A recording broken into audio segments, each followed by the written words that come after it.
Bueno, buenas tardes a todos. Vamos a dar inicio a la reunión central de pediatría de este julio académico de reporte de casos. Para arrancar, vamos a recordar las reglas de convivencia.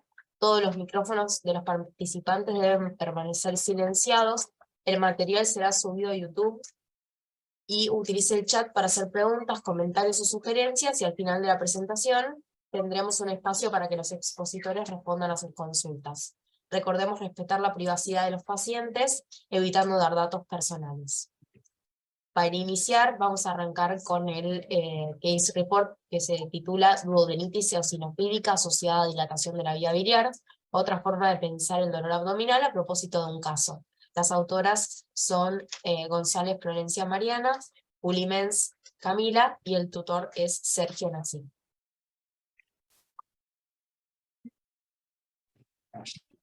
Bueno, buenas tardes, yo soy Camila y les voy a presentar el caso clínico a modo de introducción para que todos conozcamos. La duodenitis eosinofílica forma parte de los trastornos gastrointestinales eosinofílicos primarios y este se incluye dentro de las enteritis eosinofílicas, las cuales tienen una prevalencia baja de 10.7 cada 100.000 niños, siendo más frecuente en mujeres mayores de 5 años.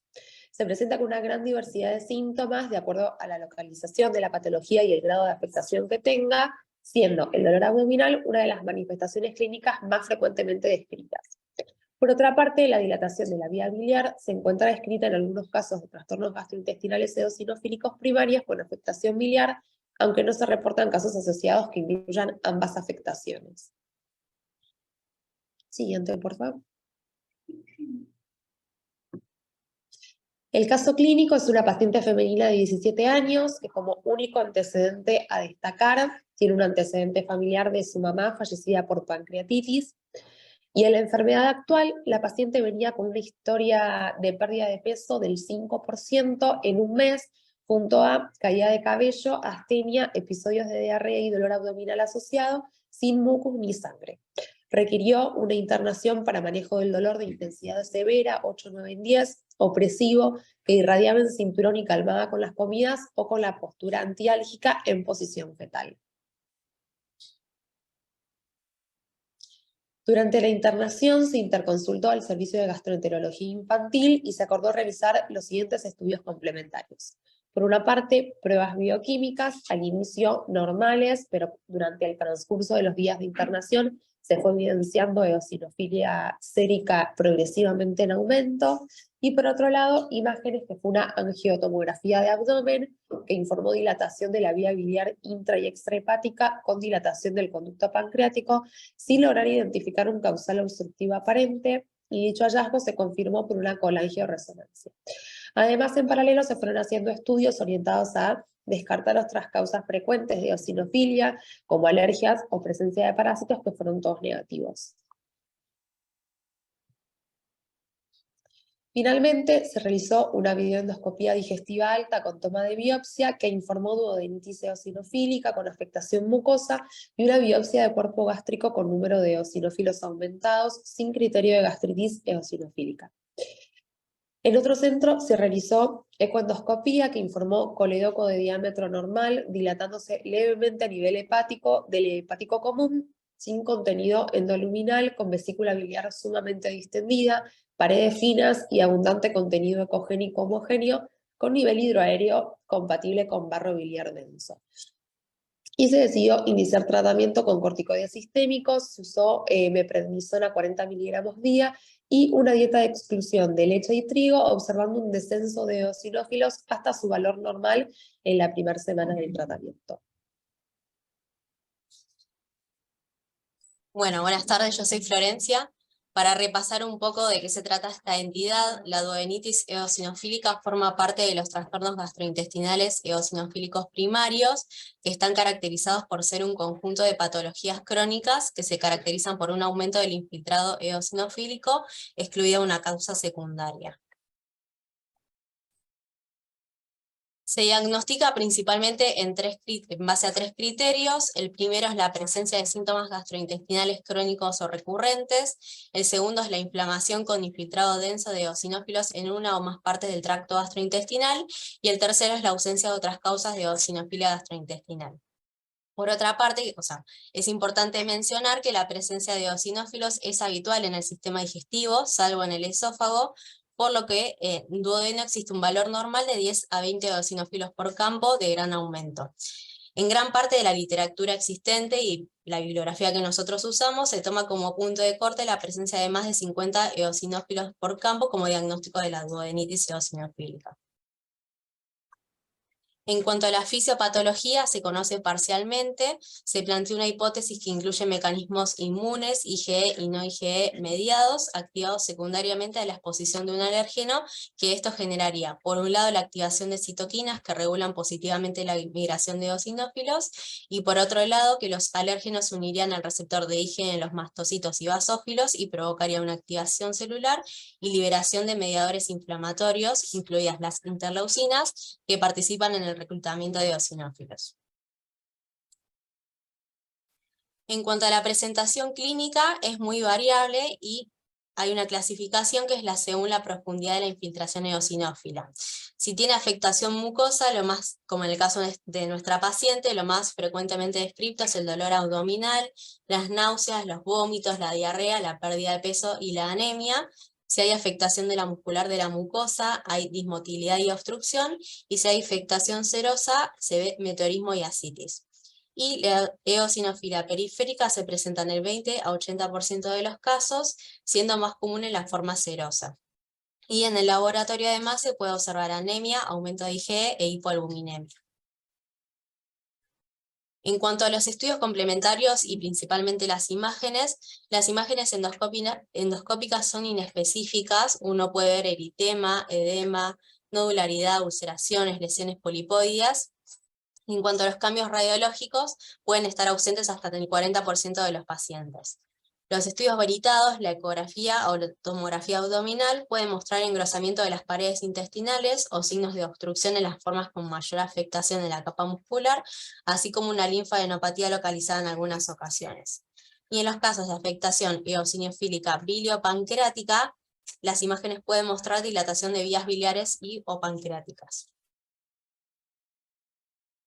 En cuanto a lo que es el curso de la enfermedad y su tratamiento, se ha descrito que hasta un tercio de los pacientes presentan un único brote con una remisión prolongada, mientras que el resto puede presentar un curso recurrente o crónico con recidivas frecuentes, siendo infrecuente el desarrollo de fibrosis.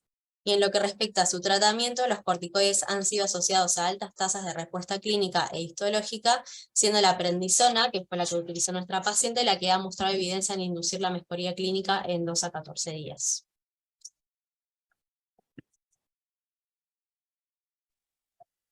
En cuanto a la duodenitis eosinofílica con dilatación de la vía biliar, que es lo que tenía nuestra paciente, lo que es la dilatación de la vía biliar no es un hallazgo comúnmente asociado a la duodenitis eosinofílica. Ahí está. Por lo menos en la literatura que nosotros utilizamos, la misma se describe como secundaria a la infiltración de la vesícula biliar por al menos un 90% de eosinófilos, que es la colecistitis eosinofílica, y se puede presentar como una colecistitis alitiásica, menos frecuentemente litiásica, o bien manifestarse como colestasis cuando existe tumefacción de la región papilar del duodeno por infiltración de eosinófilos.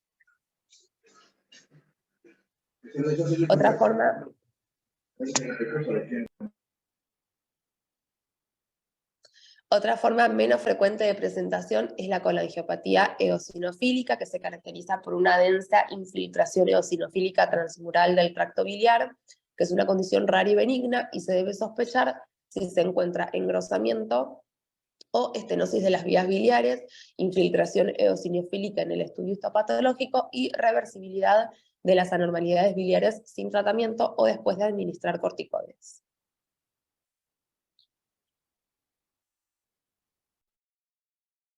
Bueno, y en cuanto a la conclusión, hemos presentado el caso de una paciente que consultó en 2 oportunidades al servicio de emergencias por dolor abdominal de intensidad severa, arribando al diagnóstico de una duodenitis eosinofílica con afectación biliopancreática, y para establecer el diagnóstico de estas afecciones se requiere de un elevado nivel de sospecha clínica, ya que los síntomas, como hemos visto, no son específicos.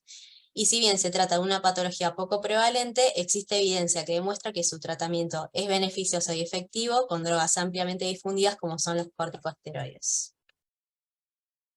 Esta es la bibliografía que utilizamos.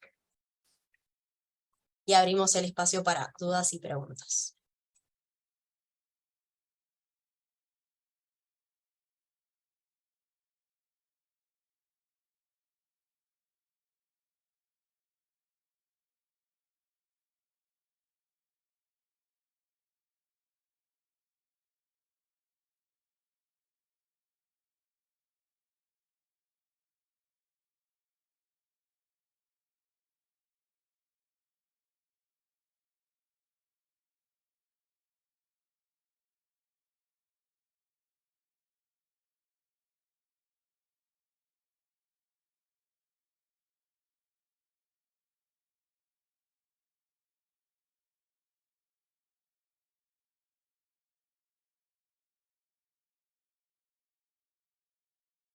Bueno, acá el doctor Alonso pregunta que, siendo que la insuficiencia adrenal también se puede presentar con dolor abdominal y eosinofilia, si dosaron cortisol previo a darle meprednisona.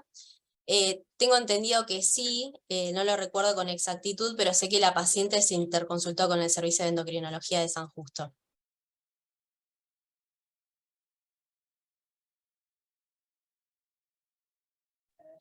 Hola, ¿qué tal?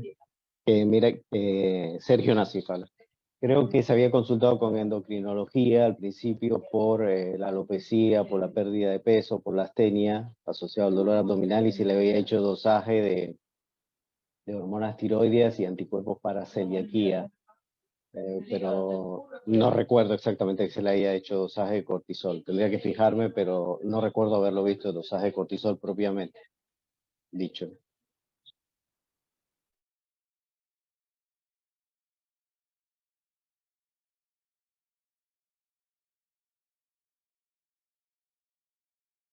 ¿Alguna otra pregunta o comentario?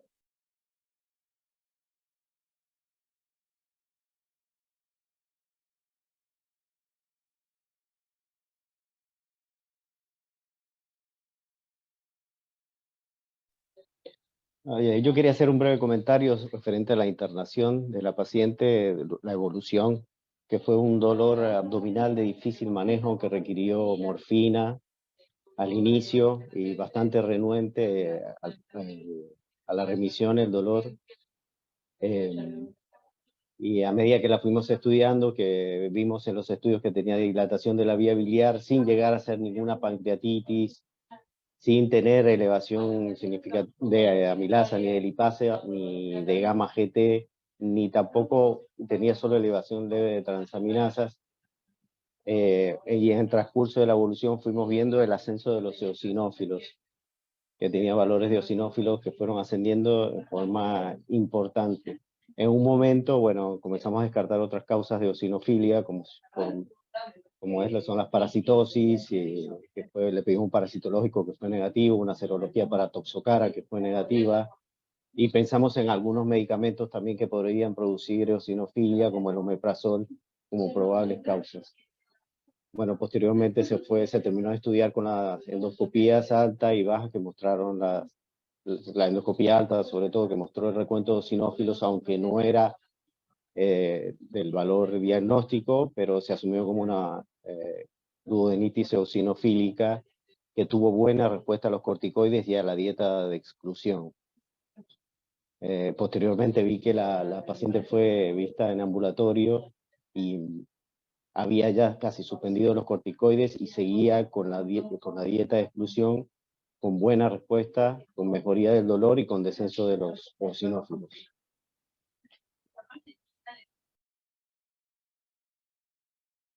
Y otra pregunta en el chat del doctor Julián Llera, jefe del departamento: ¿cuánto tiempo se trata con corticoides y cuál es el pronóstico?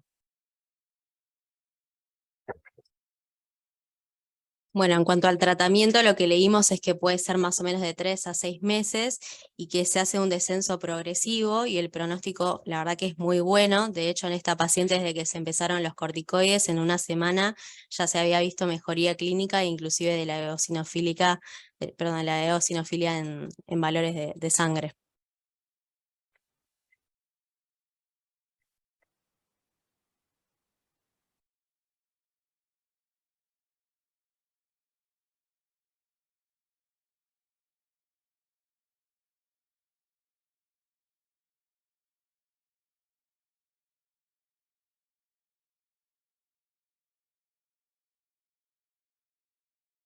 ¿Alguna otra pregunta o comentario?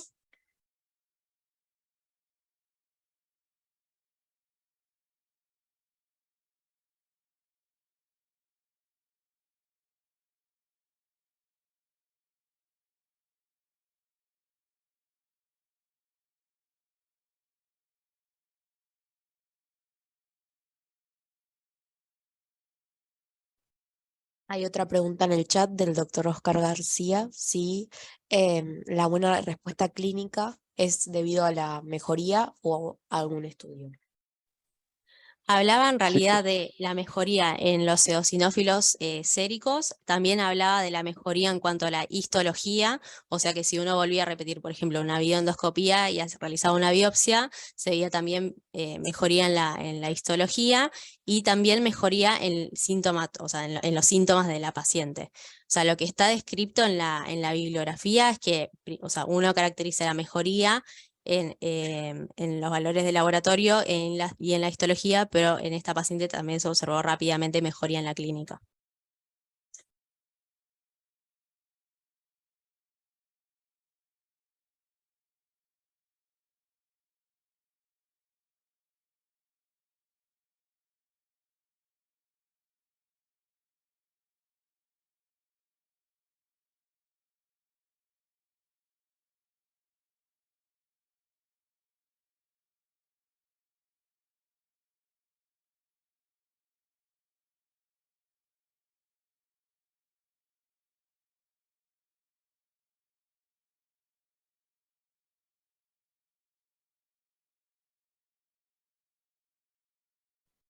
Bueno, si no hay más dudas o comentarios, continuamos con el próximo reporte de caso, que se titula Osteomielitis de presentación poco habitual a propósito de un caso.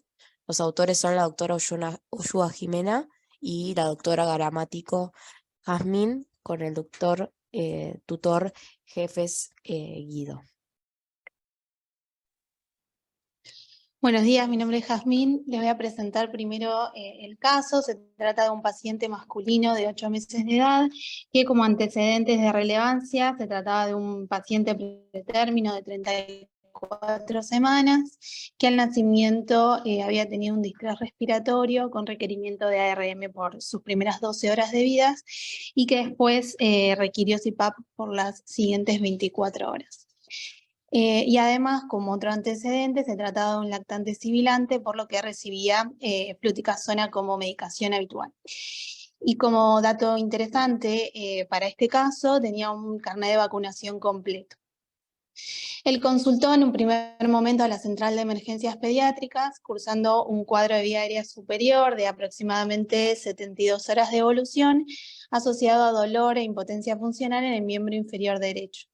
Y también su familia relataba que en uno de sus ascensos térmicos había tenido un reticulado a nivel de la piel, por lo que en la central de emergencias le pidieron inicialmente un laboratorio que se interpretó como de bajo riesgo infectológico y se pidieron 2 imágenes. En primer momento, una radiografía de miembros inferiores sin evidencias claras de lesiones y también con la sospecha de una sinovitis transitoria de caderas por la edad del paciente, se pidió una ecografía de caderas en la que se evidenció que a nivel del cuello femoral de la cadera derecha había un aumento de espesor de partes blandas en 7 milímetros con respecto al lado izquierdo que era de 3 milímetros. Entonces, con este hallazgo se interpretó el caso como una sinovitis transitoria de caderas, atrás, por el antecedente de este cuadro viral. con el que venía cursando. Y se lo citó a control al día siguiente, también por Central de Emergencias Pediátricas, en donde presentó una curva térmica en mejoría y una ecografía de control sin hallazgos de mención. Ahora sí, pasamos a la siguiente. A los 7 días de la primera consulta, vuelve a la Central de Emergencias Pediátricas y esta vez lo que relataban era que el dolor se había localizado más en tobillo derecho y había aumentado el edema, ahí también adjuntamos imágenes. Entonces, en esta oportunidad se realizó una ecografía a nivel del tobillo, pero no se encontraron hallazgos de mención, ni colecciones, ni lesiones a nivel muscular. Con una sospecha de osteomielitis versus una celulitis, se decidió la internación del paciente para ampliar estudios. Estos estudios fueron, por un lado, un hemocultivo y una resonancia magnética de ambas caderas y de miembros inferiores. Pasamos a la siguiente. Bueno, en la resonancia magnética de las caderas, la conclusión se mostraba un hallazgo de una lesión intraósea a nivel del astrágalo derecho, que a su vez estaba asociada hacia anterior a un componente de partes blandas en el receso tibio astragalino, que podría corresponder a un proceso infeccioso de tipo osteomielitis o un absceso. Y también recomendaban correlacionar estos hallazgos con un estudio histológico para poder caracterizar mejor la lesión. Siguiente. Acá tenemos las imágenes de dicha resonancia, donde podemos ver estas dos colecciones, tanto a nivel intraóseo, a nivel astragalino, como también hacia anterior. Siguiente. Bueno, con el informe de esta resonancia, durante su internación inició tratamiento con clindamicina, que luego por una cuestión de accesos, de pérdida de accesos para el paciente, se rotó hacia eftraxona intramuscular y cumplió 4 días de tratamiento y el resultado del hemocultivo fue negativo. Se decidió también realizar esta punción ósea del astrágalo bajo anestesia para poder confirmar el diagnóstico e enviar las muestras tanto para cultivo como también para citológico. Después de estos 4 días de tratamiento, con una buena evolución clínica, se otorgó el egreso hospitalario. Desde lo traumatológico se lo inmovilizó con una valva y se lo medicó con cefalexina hasta un nuevo control con infectología a la espera de los resultados. Y ahí comenzó su seguimiento por vía ambulatoria con el servicio de infectología.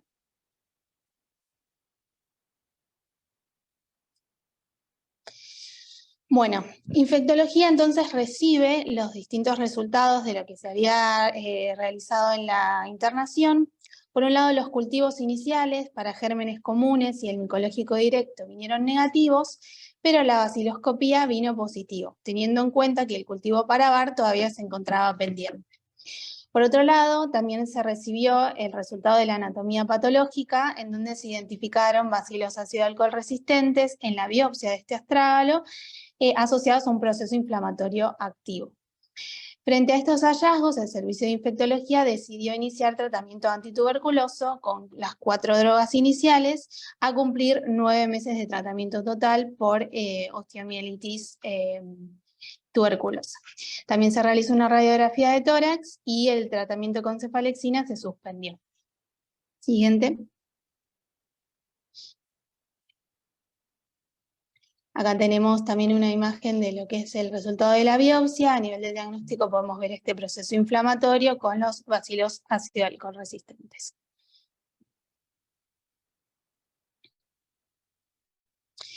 Bueno, a los 60 días, entonces se recibió el resultado del cultivo de Koch positivo para bacilos ácido alcohol resistentes y también se hizo una PCR para complejo Mycobacterium que fue detectable y no se detectaron resistencias ni a la isoniazida ni a la rifampicina.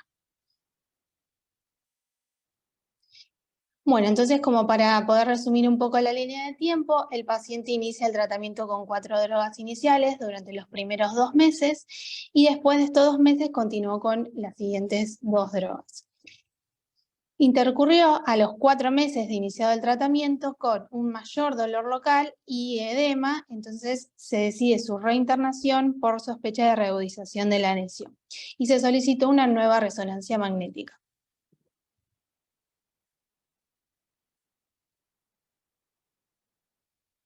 Bueno, en esta resonancia podemos ver también las conclusiones que existe un proceso compatible con osteomielitis, con actividad ósea y de partes blandas actual que se correlaciona con la sospecha diagnóstica de reactivación de la infección. Siguiente. Acá tenemos la nueva imagen, donde podemos también ver lesiones de destrucción ósea.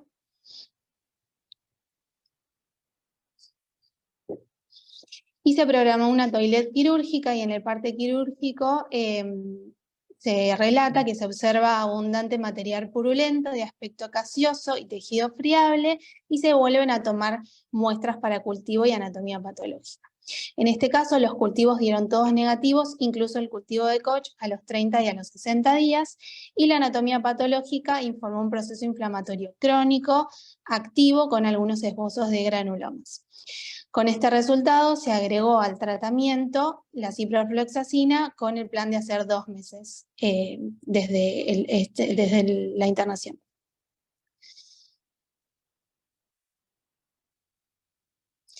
Bueno, entonces con este cuadro, teniendo un paciente que tuvo una evolución tórpida de la infección a pesar de estar recibiendo el tratamiento correcto, y de la forma correcta, con un medio epidemiológico con catastro familiar negativo, con PPD negativa y una RX de tórax normal de todos sus familiares, se decide derivar al paciente a inmunología pediátrica, quienes le hacen una valoración inicial con inmunoglobulinas y poblaciones linfocitarias todas normales, y como la asociación de la tuberculosis con HIV tiene bastante prevalencia en nuestro país, se hizo un HIV que también dio negativo.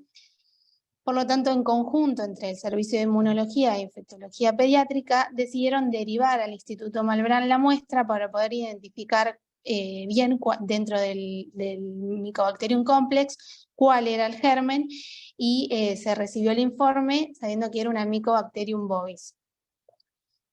Siguiente. Acá tenemos el informe. El Mycobacterium bovis sin resistencias ni a la isoniazida ni a la rifampicina. Entonces el servicio de inmunología comienza el seguimiento con este paciente y se ampliaron los estudios inmunológicos.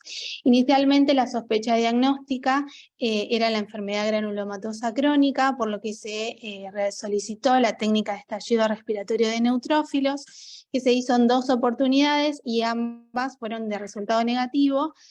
También se le hizo a la mamá esta misma técnica, que también fue negativa, por lo cual se descartó la hipótesis diagnóstica inicial. Entonces la segunda hipótesis diagnóstica fue la sospecha de inmunodeficiencia primaria, denominada la susceptibilidad mendeliana a las micobacterias. Y se mandó al Hospital Garrahan para realizar un estudio de expresión de los receptores de la vía interleuquina 12 e interferón gamma, que es la vía que se encarga de los microorganismos intracelulares, y en dicho estudio se determinó la ausencia de este receptor por citometría de flujo, por lo que se terminó confirmando esta sospecha diagnóstica. Y desde entonces el paciente está con tratamiento con interferón gamma recombinante con una buena evolución clínica. Y en la siguiente tenemos una comparación. Acá tenemos el resultado.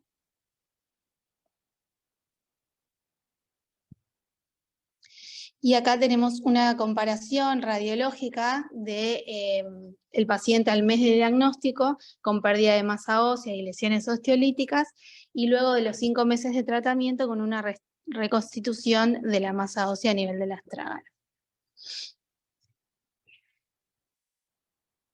Bueno.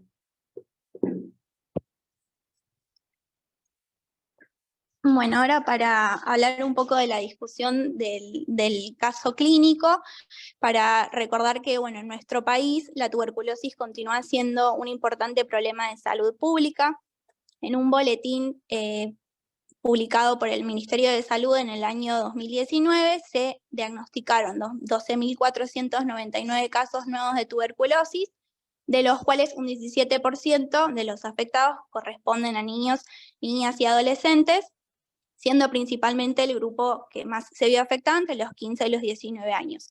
De esto podemos sacar la importancia de que es una enfermedad muy prevalente todavía en nuestro país y que la importancia de que haya tantos casos en los niños, niñas y adolescentes radica en que en este grupo de pacientes es mayor el riesgo de diseminación hematológica y que se produzcan complicaciones a distancia como la tuberculosis miliar y la meningitis tuberculosa. Además de que, en nuestro país contamos con la vacuna BCG, que por lineamientos de la Organización Mundial de la Salud se administra a todos los recién nacidos, que forma parte del calendario nacional de vacunación en todos los países en los que la tuberculosis continúa siendo endémica. Se trata de una vacuna que es a virus vivo atenuada, que se desarrolla a partir de una cepa atenuada de Mycobacterium bovis, que se usa desde 1920 y que tiene la característica de que el objetivo es reducir la diseminación hematógena del bacilo, previniendo, como decíamos, las complicaciones. No actúa, tiene como desventaja que no actúa para prevenir la primoinfección, ni tampoco previene la transmisión de la enfermedad, y además que va perdiendo memoria inmunológica con los años. Y otro aspecto negativo es que no se puede administrar en pacientes con inmunodeficiencias, esos serían los puntos en contra, y actualmente es la única vacuna con la que contamos contra la tuberculosis, si bien se están desarrollando nuevas vacunas. En cuanto a su seguridad, es una vacuna segura, que tiene una tasa de efectos adversos muy baja, que se estima pueden ser complicaciones, las más frecuentes que se producen luego de la vacunación son las complicaciones locales que se denominan BCGitis.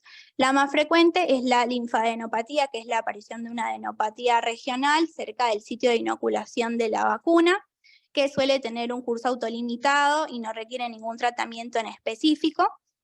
Mientras que los efectos adversos más graves, como la enfermedad diseminada o afectación más sistémica, son muy poco frecuentes. Se estima que tiene una tasa de 0,19 a 1,56 por millón de niños vacunados. Como vemos, son muy poco frecuentes. Pero se vio que son más frecuentes en niños que tienen una inmunodeficiencia subyacente. Siguiente. Bueno, este es un metaanálisis que se publicó en el año 2020 en el Journal of Allergy and Clinical Immunology, que lo que hizo fue realizar un metaanálisis de los efectos adversos asociados a la vacunación con BCG, cómo se relacionan con diversas inmunodeficiencias primarias. Y lo que se obtuvo es que las que se asocian más frecuentemente a diseminación de BCG después de la inmunización son la inmunodeficiencia combinada severa, la susceptibilidad mendeliana a micobacterias, que es la enfermedad que se diagnosticó en nuestro paciente, y después la enfermedad granulomatosa crónica. Y lo que también se observó es que los pacientes que tienen enfermedad susceptibilidad mendeliana, era lo que tenía más tasa más alta de efectos adversos, mientras que los que tenían inmunodeficiencia combinada severa presentaban una mayor mortalidad. Siguiente. Bueno, un poco para explicar en qué consiste esta enfermedad, es un grupo poco frecuente de errores innatos de la inmunidad. En lo que se ve alterado es la interacción entre los macrófagos, que son la primera línea de defensa frente a patógenos intracelulares, y su interacción con los linfocitos T, en lo que correspecta a la síntesis y los receptores de esta vía, que es la de interleucina 2 e interferón gamma. se ve que estos pacientes tienen alterado esta parte de la inmunidad que los confiere protección frente a patógenos intracelulares y que se generan infecciones graves o diseminadas frente a micobacterias poco virulentas como son las que están presentes en el ambiente o la presente en la vacuna BCG, que en el caso de nuestro país, como se aplica a todos los recién nacidos, suelen debutar semanas o meses en forma posterior a la vacunación, mientras que en países en los que no se utiliza esta vacuna, las manifestaciones clínicas varían porque ahí la infección va a estar determinada por micobacterias ambientales y otras bacterias como de la especie de Salmonella, hongos, que sobre todo los dimórficos, y ciertos parásitos intracelulares como Leishmania. Y también por la familia del grupo herpes, que en estos pacientes suelen generar también infecciones más graves y severas. Cuando se diagnosticó o se descubrió este grupo de enfermedades, gracias a la aparición de efectos adversos tras la administración de la vacuna BCG. Y hay muchas mutaciones genéticas que pueden llevar a su desarrollo, que después las vamos a ir nombrando brevemente, pero uno de los efectos más frecuentes es la alteración del receptor beta de la interleuquina 12, que es la que tenía afectada a nuestro paciente, que como decíamos produce la falta de respuesta del linfocito para activarse y convertirse en linfocito colaborador para producir las citoquinas que van a conllevar a la eliminación del patógeno. Además, estas alteraciones pueden ser parciales o completas, lo que va a generar mucha variedad de cuadros clínicos y un amplio espectro de signos y síntomas. Siguiente. Bueno, esto es un poco para esquematizar brevemente cómo es la vía que se ve alterada. Una vez que el macrófago se ve infectado con algún patógeno intracelular, libera interleuquina 12, que actúa a nivel de los linfocitos T y células NK a través del receptor de interleuquina 12, que tiene 2 subunidades, como decíamos, y una vez que se produce esta estimulación, los linfocitos y las células NK van a producir el interferón gamma, que va a volver a actuar a nivel de los macrófagos infectados y va a generar toda una cascada de señalización intracelular con la promoción de genes que van a permitir la eliminación del patógeno intracelular, como la producción de superóxido y factor de necrosis tumoral alfa. Esta es la vía entonces que se ve alterada. Como pueden ver, hay muchas moléculas involucradas en la señalización, por lo que cualquier alteración en alguna de estas vías puede generar la susceptibilidad mendeliana, y como decíamos, la más frecuente es la alteración del receptor beta 1, pero también la segunda en frecuencia, que es la alteración de los receptores de interferón gamma. Siguiente. Bueno, las manifestaciones clínicas van a depender un poco, como decíamos, si al paciente se le administró la vacuna BCG o si la infección fue producida por alguna micobacteria o algún otro patógeno diferente. En el caso específico de la vacuna BCG, como decíamos, los pacientes tienden a presentarse en la primera infancia, semanas o meses después de la vacunación, pero esto no es 100% siempre así, los tiempos pueden variar, y las características clínicas de la infección van a ser generalmente inespecíficas, pueden incluir fiebre, pérdida de peso, diarrea, linfadenopatías, también describían lesiones cutáneas, dolor abdominal, hepatoesplenomegalia y ascitis. Como pueden ver, se pueden ver afectados varios órganos o, como en el caso de nuestro paciente, un único órgano que fue el hueso, y generar la osteomielitis por BCG, que lo que decían los artículos es que suele verse afectado los huesos largos de los miembros inferiores, sobre todo en los niños pequeños que suelen tener microtraumatismos a nivel óseo y que tienen un curso clínico mucho más lento y sutil y que requiere tratamientos más prolongados, como el que se le hizo a nuestro paciente. Y acá hay un cuadro que habla de las características sugerentes que nos pueden indicar que un paciente puede tener este síndrome, siempre antecedentes de cosanguinidad, porque hay muchas de las mutaciones que genera este síndrome que son autosómico-recesivas, después obviamente familiares con presentación clínica similar y siempre el antecedente de la aplicación de la vacuna BCG. Y como vemos acá, puede haber afectación de diferentes sistemas. Puede haber infección diseminadas, infecciones también recurrentes, la infección por el bacilo de la BCG y también por especies de salmonela. Siguiente. Bueno, el diagnóstico de esta enfermedad se basa en la medición de expresión de proteínas por citometría de flujo, que es lo que se hizo con nuestro paciente. Después los estudios funcionales que pueden indicar también alguna alteración de esta vía, y el confirmatorio, que es el que estudia el gen que se ve afectado, que pueden ser exomas o secuenciación de genes. El tratamiento va a depender obviamente de la mutación, del curso clínico de la enfermedad y el microorganismo involucrado. Me olvidé decir que en el diagnóstico vamos a tener 3 pilares, que va a ser la determinación de cuál es el organismo involucrado, que en nuestro caso en el paciente se tomó una biopsia del hueso, que fue el tejido afectado, y ahí se vio el crecimiento del Mycobacterium bovis. Después los estudios funcionales y finalmente el análisis de ADN, que es el que genera el estudio confirmatorio. El tratamiento entonces, lo que suele pasar es que no responden inicialmente a las terapias antimicrobianas intensivas, porque es un poco lo que pasó con nuestro paciente, que tuvo un curso bastante prolongado, y pueden reaparecer incluso una vez que se trataron o volverse resistentes. Y además que existe mayor susceptibilidad a otras infecciones, tanto bacterianas como fúngicas y virales. Y un poco para nombrar que los pacientes en general se pueden beneficiar de un tratamiento con interferón gamma, además del tratamiento antibiótico que va a permitir eliminar el microorganismo productor del cuadro. Siguiente.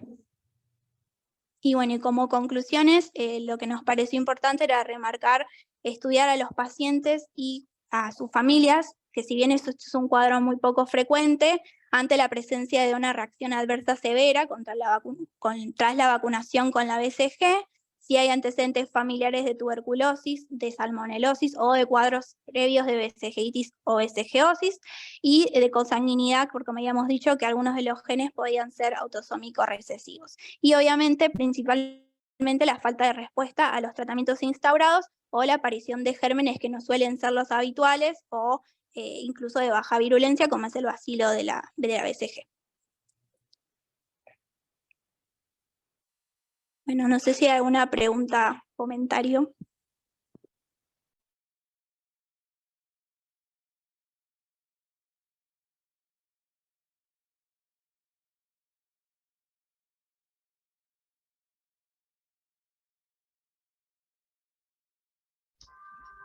¿Puedo hacer un comentario? Sí. Bueno.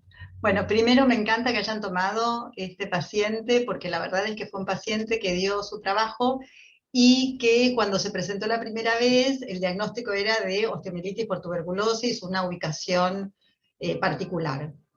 Y me parece que ese es el mensaje fundamental para todos los pediatras, pensar que en el primer año de vida, sobre todo, si encontramos un paciente que parece que tiene tuberculosis, pero tiene una forma diferente, no una tuberculosis pulmonar, bueno, pensar si no está causado por BCG, porque la verdad es que la diferencia etiológica no es fácil de establecer.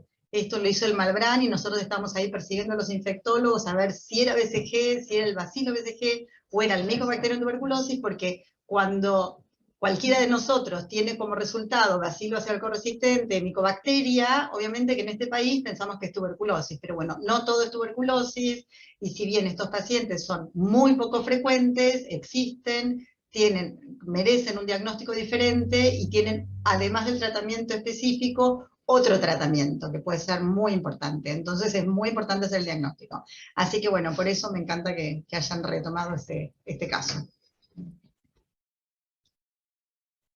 Muchísimas gracias, Diana, del equipo de Inmunología Infantil.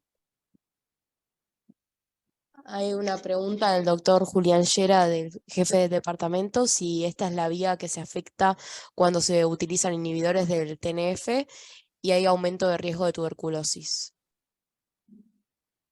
No sé si quieren que la conteste yo o la va a contestar la gente que presenta, pero no, esto no tiene que ver con el TNF, lo que pasa es que el TNF tiene que ver con la inmunidad innata y entonces también tiene que ver con la primera defensa contra tuberculosis, pero no, es otra vía.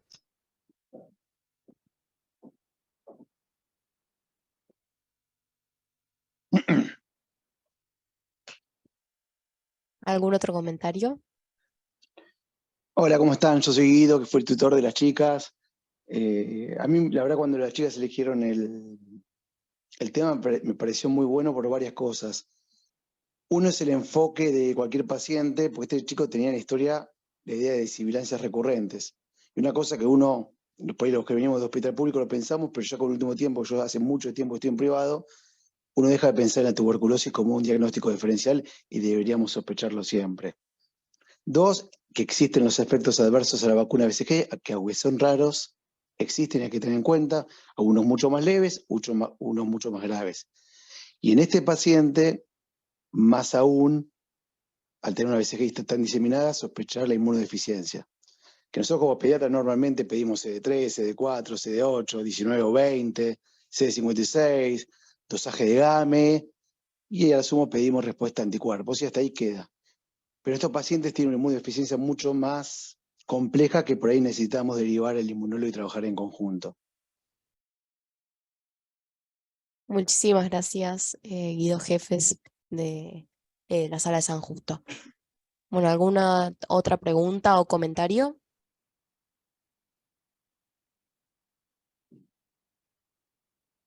No, pequeño comentario que corrijan, que pusieron que es una vacuna virus vivo atenuado, que claramente es un bacilo, ¿no? Pero bueno, debe ser un error Sí. de pensar rápido y escribir rápido. Muchísimas gracias, doctora, por la corrección.